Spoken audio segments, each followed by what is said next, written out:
Thank you to LastPass for sponsoring a portion of this video. I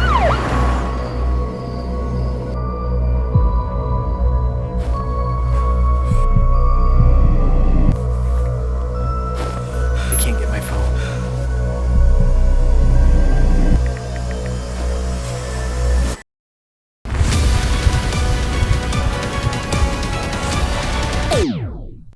We all like to think this is us, that the information on our phones are so important that everybody's out to get it. And for the most part, that isn't true. But that's not to say that security isn't important. The FBI saying it has now hacked into that iPhone. A tense fight is playing out between Apple and the FBI over security. The FBI said it has retrieved the data, but so far has not offered any specifics. Can you imagine spending almost $1 million to unlock your phone? It was revealed that the FBI paid $900,000 to get access to a locked iPhone. This is something that we knew existed, but we thought it was limited to older generation iPhones, 5, 6, and 7. But then enter a device called GrayKey that recently unlocked and gave governmental access to an iPhone 11 Pro, one of the newest generation of phones with the most cutting-edge security available. So the way this GrayKey works, it's not using any sort of biometrics, or it's not hacking the secure enclave. It's using passcode to get access to that locked information. And prior to iOS 12, there was an exploit where you enter your code a few times wrong, tells you your phone's locked for a year. There was a way to get around that, and that's what GrayKey was exploiting. That was patched in iOS 12, and we thought those brute force exploits would go away with it, but it turns out there are still ways to get past it. So if you're wondering what the secure enclave is, modern Apple products, so those that have either Touch ID or Face ID, have the secure enclave. It's essentially a separate processor that boots completely separately from your device. It keeps all your information secure. Essentially what that's gonna do, it's a tiny bit of storage, it's 4 megabytes allegedly, that encrypts and decrypts all of your information. So all of your stuff stays on your phone. It never goes to Apple. It's not accessible by any third-party apps or first-party apps on your phone, and it's all going to stay completely encrypted and secure on your device. So the government has essentially gone on the record asking Apple to put backdoors into their software, ways the government can sort of have access to someone's phone if they feel they need to, a criminal, a terrorist, whomever it might be. And thus far, Apple has remained really stalwart with a very firm no, we won't put that into our devices. Think of a backdoor in a phone like a lock. And if you don't have the key, then you can never go inside. But the idea here is that the government would have the key, and they'd be the ones who could determine whether or not it's appropriate to use said key to get into your phone. And in an ideal world, perhaps it would make sense. There's a criminal who has some information on a terrorist cell on their phone. It would make sense to get access to that, crack the cell, keep everybody safe. That's sort of an ideal world, and I don't want to get political here, but there's potential that that could be misused. And anytime there's great power, quote Uncle Ben, comes great responsibility. And are we going to trust the government to use that judiciously? And I'm not here to answer that question, but Apple thus far has said, no, we don't want to give that power over to an entity that we don't have control over. We believe in security for our users. That's why a lot of people are buying iPhones now, because that secure enclave, because information will theoretically be protected, whereas by other manufacturers, there's potential that those backdoors may in fact exist. And I think the big problem with the backdoor isn't necessarily governmental, it's that other people, nefarious folks, might get access to that key and have the information that's stored on your phone, my phone, or anybody's phone that they choose. So I'm not here to discuss politics or get political. It's the relationship between Apple and the government. But what is very clear from the story, that the secure enclave does work. The way the government got access to these phones was through the passcode. And fortunately, that's something that we can do something about.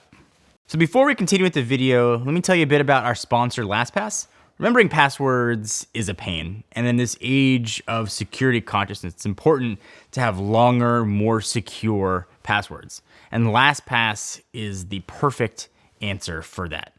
It'll automatically generate passwords for you. It'll keep track and store and encrypt your passwords. It'll automatically fill in passwords on your desktop or your mobile phone. What it means is essentially only have to remember the password for your LastPass application, and then it'll do the work for you. So with LastPass, you get unlimited password storage, so you can store as many passwords as you want. You get cross-device syncing, and you get free password sharing. If you want to share your password with a significant other, you could send a link that will directly share just that password that you chose. So you get a lot of these awesome LastPass features totally free. If you want more advanced features like multi-factor authentication options and emergency access, you can always upgrade to LastPass Premium. So now you no longer have to have that same one password for everything. You don't have to go through the arduous steps of resetting passwords, remembering your mom's maiden name or your teacher's name from kindergarten or your high school mascot. LastPass just makes it easy for you. Remember your one LastPass password, and that's it. So if LastPass sounds awesome to you and you want to give it a shot, hit the link down below. And again, a big thank you to LastPass for sponsoring that portion of the video.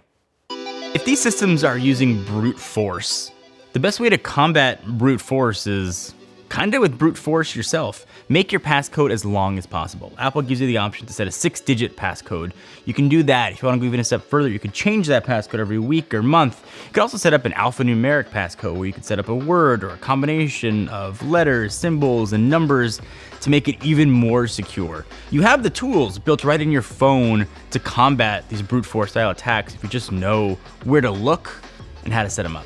Another way to sort of combat theft and the physical theft of your device on the Apple side is to turn on Find My iPhone.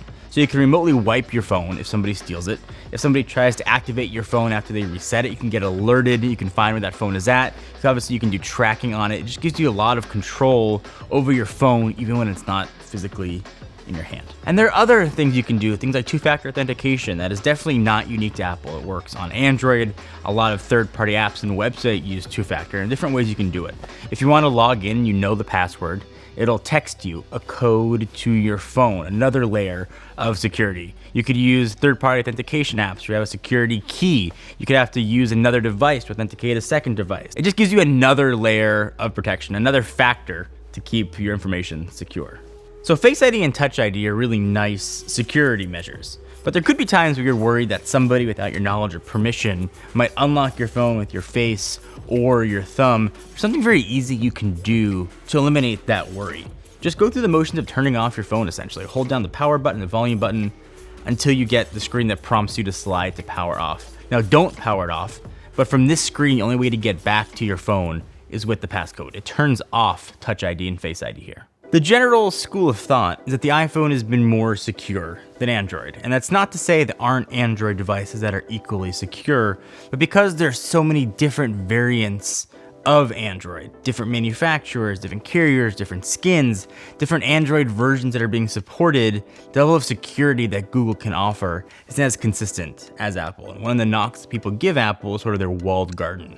But the flip side of that argument is that they control everything. And because they control everything, theoretically at least, they have more control over the security, or in sometimes lack thereof. So with Android having different manufacturers making different phones, having different phones running different versions of the operating system, there's different layers and different cracks for bugs to get through and exploits to be exploited more than you would have on an iPhone that was made by Apple, where sort of the updates are generally more consistent.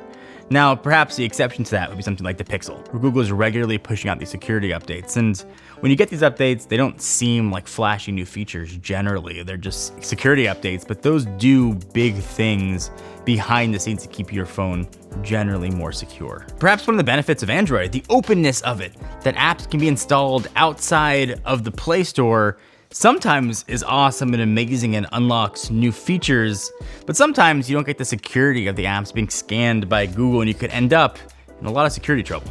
And none of this is to say that the iPhone is perfect. Clearly there are exploits and bugs that have been used to get access to phones. And one thing that was interesting that people don't generally think about, well, you have the secure enclave on your phone.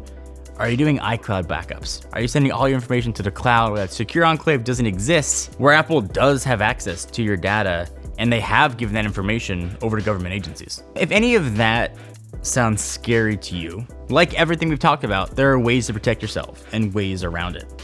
Don't do iCloud backups. Back up locally to your computer where you have control over those backups. So you may want to turn off things like iMessage. And yes, iMessages are encrypted, but again, it's on the device. When you do that iCloud backup, those things get sent to the cloud and are visible by Apple or whomever Apple gives those backups to. So you may want to consider either turning off that part of iMessage or using a third-party messaging app that doesn't back up into the cloud and is fully encrypted. I personally have chosen to use Telegram. I switched to Android about a month ago and I've enjoyed using it. It had its issues at launch with security and how light encryption might be on it, but it's given me most of the functionality of iMessage completely cross-platform. So these are just ways to keep your information secure, giving you the power to decide what you want to do with your information. And you might be of the school of thought that I have nothing to hide, why do I care? And that's your prerogative with what you choose to do with your information. But if you are concerned, and if you're worried about somebody who you don't want to have access to your information, the general thought is be wary of the cloud. Be aware of your information. Be careful of your passcodes and just generally think about your information more than perhaps you already do. So this whole story boils down to a question of trust. Do you trust the manufacturer of your phone or operating system to keep your information secure? We can open up an iPhone, we can see what's inside, but we can't access that secure enclave. So do you have that level of trust with that manufacturer? That's a question only you can answer.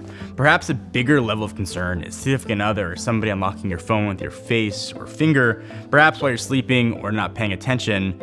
But your security, your information on your phone is gonna come down to whether or not you believe the word of the manufacturer. Whether you do or not, it's a question that really only you can answer.